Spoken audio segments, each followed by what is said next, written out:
ایک خوبصورت صبح، تین چھوٹے بطخ کے بچے ڈیزی، ڈیوک اور ڈیوی اپنے تالاب سے دور نکل کر، کیونکہ وہ ایک چمکتی تتلی کے پیچھے بھاگ رہے تھے۔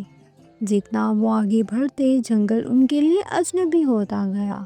لمبی گھاسوں نے انہیں ڈرانے کی کوشش کی اور درختوں کے سائے بڑے بڑے افریت لگ رہے تھے۔ امی کہاں ہیں؟ ڈیوک نے گھبرا کر پوچھا۔ اچانک لیلا خرگوش وہاں آ پہنچی۔ اس کی سفید اور نرم فر نے بچوں کو تسلی دی۔ تم سب گم ہو گئے ہو، ہے نا؟ اس نے پیار سے پوچھا۔ بطخ بچوں نے اپنی پریشانی بتائی تو لیلا نے ان کی مدد کرنے کا وعدہ کیا۔ اس نے انہیں جنگلی بیر کھانے اور اپنی ماں کی آواز سننے کا طریقہ سکھایا۔